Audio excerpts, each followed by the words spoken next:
This year marks the 5th year with my Omega Aqua Terra 41, and there are some things I want to talk about.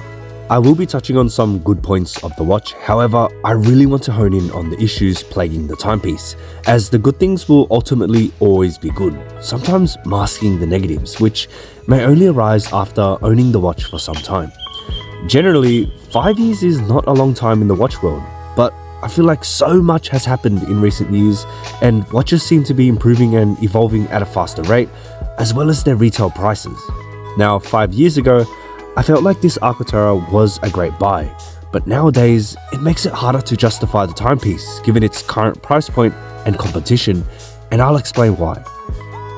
Now, don't get me wrong, the watch itself is incredible. Its finishing is excellent, the movement is robust and practical with its jumping hour, and aesthetically, it has one of my most favorite designed cases, and it's just a great looking watch overall. It's still running beautifully accurate, and I've yet to send it in for a service, making it a very reliable timepiece and a reassuring one thanks to its 150 meters of water resistance. Plain and simple, the Aqua Terra is extremely versatile and has been a joy to own, and I could spend hours telling you about all the great things about it. So what's the problem?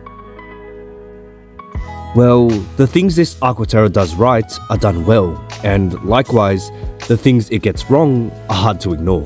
You will hear time and time again about how bad the bracelet is on this particular Aqua Terra model, and it's not because of its build quality. In fact, it's actually quite solid with no real jangly sound or feeling, and after 5 years of ownership and wear, I don't notice any stretch at all, but it's the lack of cohesion and features offered that lets it down. See, when we look at other bracelets from other brands, you can find things like micro adjustments, on-the-fly systems, quick releases, and extensions, but you won't find it here. Given the Aqua Terra's current price point and its aim at being a potential one-and-done watch, these are things you would come to expect. Now, you could argue it's unreasonable to ask for such things. However, take a look at offerings from brands far below the price of the Aqua Terra, and you can find watches abundant with these features and more. And when you look at watches within its price range, it gets completely blown out of the water. Take, for example, Rolex or IWC's bracelet offerings. In fact, within its own family of Aqua Terra, it gets beaten, like with the more recent Shades collection with a much more fitting curved link bracelet design, albeit still lacking in features, but much better in visual compatibility with the watch head, or even the black lacquered rendition with an added micro extension in the clasp. Do keep in mind these issues are concerning the bracelet, and when you take into account the rubber strap option, the whole situation turns on its head. The rubber strap for the Aqua Terra is absolutely amazing. It's soft, comfortable, and contours nicely. Now, at the time of my purchase, this specific green model wasn't offered on the rubber, so I had to purchase it separately, hence the black instead of green. And if I were given the choice today, I would definitely go for the rubber strap over the bracelet, which is something I generally advise against. The rubber strap isn't just something that's slapped on, it's fitted perfectly to the watch. In fact, I find it fits better and tighter to the case compared to the bracelet, and its look is unique thanks to the accenting steel end pieces, giving off an illusion of an integrated appearance. The strap was and still is ahead of its time, and it also suits the overall theme and aesthetics of the watch much better, giving a sportier look while still looking sleek and somewhat formal thanks to the flashy, polished steel in conjunction with the stitching. As I was saying earlier, the case of this Aqua Terra remains one of my favorite watch cases. This particular model has a subtle difference to the more recent Aqua Terra offerings, incorporating fine brushing on the inner facets of the lugs and sides of the case, which I prefer over the all-polished look, as it gives the watch an added sense of depth and intricacy. I love its symmetrical layout and twisted lugs, which brings an elevated level of sophistication and acts as a visual representation of Omega's technical prowess from case construction down to movement development. The watch visually looks impressive compared to others it goes up against, and it's not a case you can truly compromise on if that's the look you're going for, because its lyre lugs are an icon and DNA element of Omega. It's an aspect of the watch that provides a sleekness and elegance that really captivates your attention, but pay attention for too long and you find something is off. There's something conflicting here about the case, something contradicting about the shape of the watch. It looks slim and streamlined, but it doesn't feel like it. It's too thick. I feel like more and more manufacturers are moving towards thinner watches, which makes the Aqua Terra's height seem outdated, like it's an older timepiece, but it's still relatively young. Even 5 years ago, when I was considering the watch, the thickness was something that was apparent, but now it's an even more noticeable aspect of the timepiece, making it rather chunky in comparison to today's standards.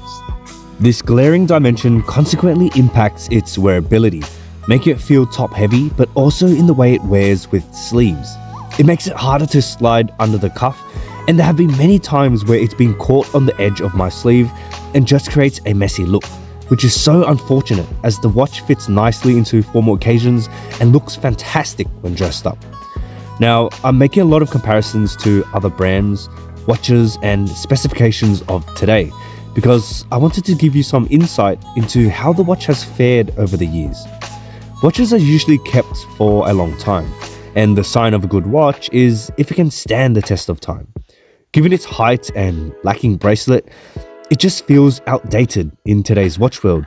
Yet, at the same time, its case is quite modern, the dial is intricate, and its caliber is exceptional, being one of the most accurate watches I own. It's a really tough watch to judge, but the biggest blow is probably the price. At the time of this video, this Aqua Terra is clocking in at $6,300 on the bracelet, and that's before taxes. That is a staggering amount, and a sum that's hard to justify nowadays when you consider the plethora of watches on offer, jam-packed with features around and below that price. With that being said, there is no other Aqua Terra. Sure, there are alternatives or other watch options, but they aren't an Aqua Terra, and as silly as it sounds, it's an important thing to keep in mind. What I want to make clear is the difference between personal choices and personal recommendations.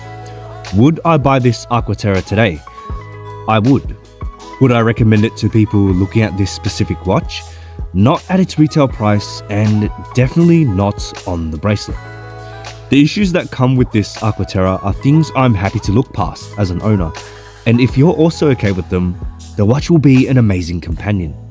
If you're iffy about some of its issues, I'd say try it on multiple times. Try other watches and compare them, especially the functions of the bracelets and how they wear on the wrist with and without sleeves.